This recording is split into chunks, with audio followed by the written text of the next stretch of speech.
Welcome to this Master Financial Modelling Specialist course with me, Duncan Williamson.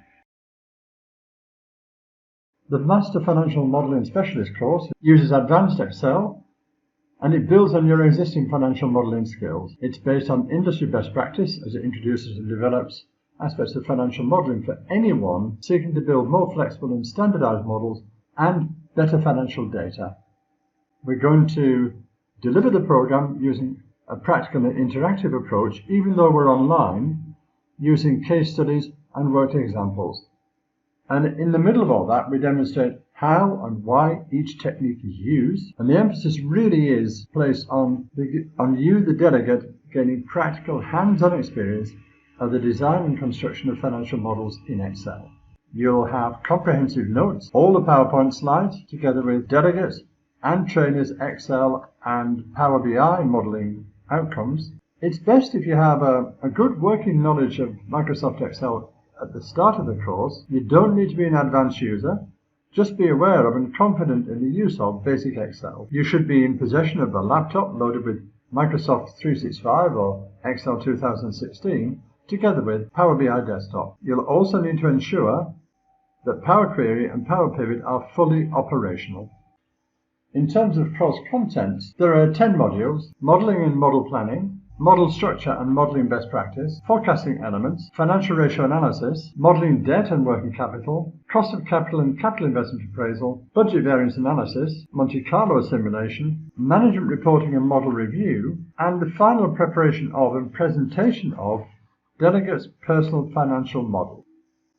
I won't bore you by just simply reading out what's on the rest of the slides. Let me give you some highlights. Module 1 then, an overview, some good insights into things that people don't normally think about, but modelling and model planning.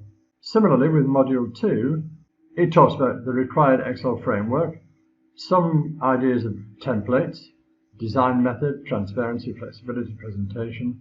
I also introduce financial modelling best practice in Module 2. Module 3 relates to forecasting elements, where we'll have a look at the forecast functions in Excel, and there are many of them, by the way. We also need to think about identifying forecasting key drivers. We'll talk about linear and non-linear methods, and how to review historical performance as a guideline to the future.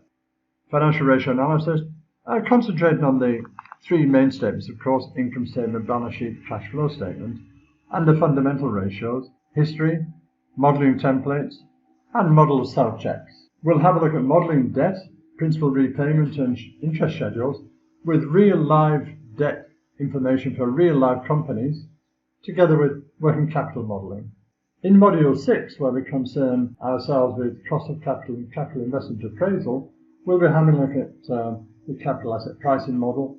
That takes us into project investment appraisal, where we'll use the weighted average cost of capital, and also the well-known Excel functions of NPV, XNPV, and so on. I'll also include what the MIR really is and how you could derive it without that formula. Budget variance analysis, well, what it is, building a monthly budget using model forecasts, and considering rolling forecast, reforecasting, and then variance analysis. Monte Carlo simulation, often referred to as uncertain to deterministic models using risk analysis. So we'll select the proper distribution, normal mainly.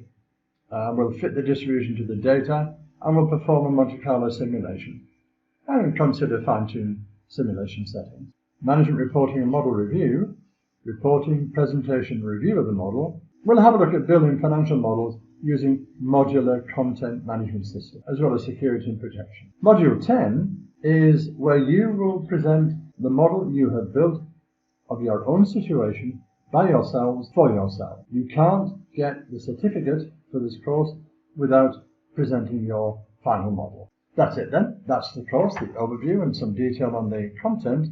Looking forward to working with you then on this course, Master Financial Modelling Specialist, an online course with me, Duncan Williamson.